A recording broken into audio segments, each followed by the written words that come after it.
नमस्कार, आप सुन रहे हैं रेडियो हिंदुस्तान और मैं हूं आपके साथ Manisha. Precious pearls, ocean of emotions लेकर आई हूं आपके लिए कहानी सोशल मीडिया से। दवाई की शीशी। राजस्थान में भगवान श्री कृष्ण के एक दयालु भक्त थे। नाम था रमेश चंद्र। उनकी दवाइयों की दुकान थी। उनकी दुकान में भगवान श्री कृष्ण की एक छोटी सी तस्वीर एक कोने में लगी थी। वे जब दुकान खोलते, साफ सफाई के उपरांत हाथ धोकर नित्य भगवान की तस्वीर को साफ करते और बड़ी श्रद्धा से दीप जलाते, पूजा करते। उनका एक पुत्र था जिसका नाम था राकेश, जो अपनी पढ़ाई पूरी करके उनके ही साथ दुकान पर बैठा करता था। वह भी रोज अपने पिता को ये सब करते हुए देखता।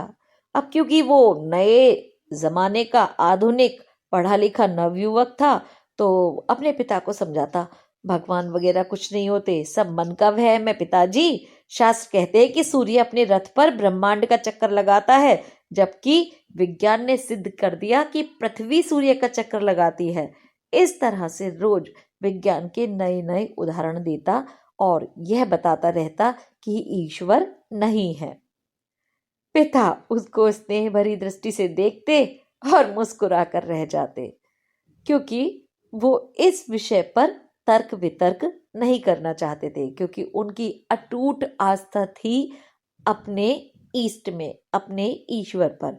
और बेटे को वो जानते थे आधुनिक जमाने का है, और जो ये पढ़ाई जो पढ़कर आ रहा है और जो जान रहा है, जो समय की जो हवा चल रही है, तो उसमें ईश्वर के ऊपर क्वेश्चन मार्क लगाता है।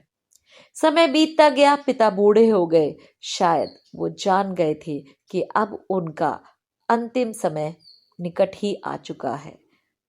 अंततः एक दिन उन्होंने अपने बेटे से कहा, बेटा, तुम ईश्वर को मानो या मत मानो, मेरे लिए ये ही बहुत है कि तुम एक मेहनती, दयालु और सच्चे इंसान हो। क्या तुम मेरा एक कहना मानोगे? बेटे ने कहा, कहिए ना पिताजी, जरूर मानूंगा। पिता ने कहा, बेटा, मेरे जाने के बाद एक तो तुम दुकान में रोज भगवान की इस तस्वीर को साफ करना, और दूसरा, यदि कभी किसी परेशानी में फंस जाओ तो हाथ जोड़कर श्री कृष्ण जी से अपनी समस्या कह देना। बस मेरा इतना कहना मान लेना। अब बेटा पिता को तो बहुत प्यार ही करता था, और पिता के संस्कार बेटे में भी आए थे। चाहे भले ही उसे ईश्वर के अस्तित्व पर उसका क्वेश्चन मार्क था, अविश्वास था, लेकिन पिता का बहुत आदर और सम्मान करता था। कुछ ही महीनों के बाद पिता का देहांत हो गया और समय यूं ही गुजरता रहा। एक दिन बहुत तेज बारिश पड़ रही थी। राकेश दुकान में दिन भर बैठा रहा और उस दिन ग्राहकी भी कम हुई। ऊपर से बिजली भी बहुत परेशान कर रही थी। तभी अचानक एक लड़का भीगता हुआ तेजी से आया और बोला, भैया, ये दवाई चाहिए, मेरी माँ बहुत बीमार है। डॉक्टर ने कहा है कि ये दवाई तुरंत ही 4 चम्मच यदि पिला दी जाए तो ही माँ बच पाएगी। क्या ये दवाई आपके पास है?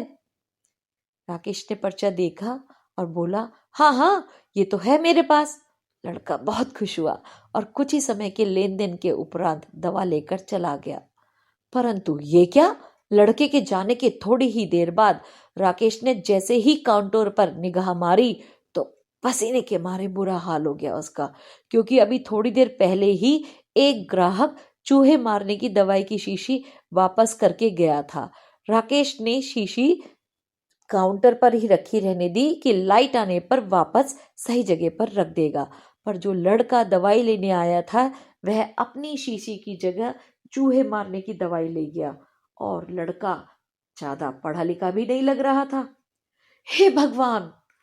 अनायास ही राकेश के मुंह से निकला, ये तो अनर्थ हो गया।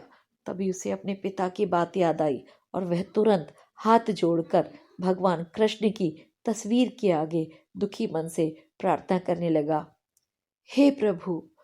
पिताजी कहते थे कि आप हैं, आप सचमुच हैं तो आज ये अनहोनी होने से बचा लो। एक माँ को उसके बेटे द्वारा जहर मत पीने दो प्रभु, मत पीने दो। वो ये प्रार्थना करके ही चुका कि पीछे से आवाज आई, भैया। पीछे मुड़कर देखा, कीचड़ की वजह से मैं फिसल गया, दवा की शीशी भी फूट गई, कृपया आप एक दूसरी शीशी दे दीजिए। भगवान की मनमोहक मुस्कान से भरी तस्वीर को देखकर राकेश की आंखों से झरझर आंसू बह निकले।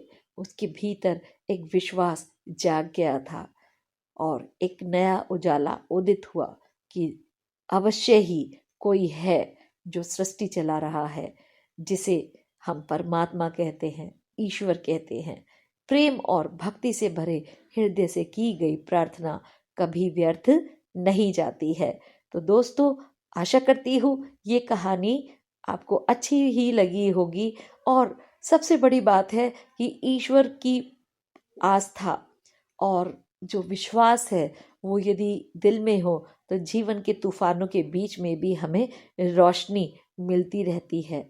God is our guiding star. आप कैसे भी साधक हैं, कैसे भी पूजा करें, अगर सच्चे मन से आप अपने ईष्ट के सामने बच्चा बनकर, बालक बनकर प्रार्थना करते हैं तो चमत्कार होते हैं।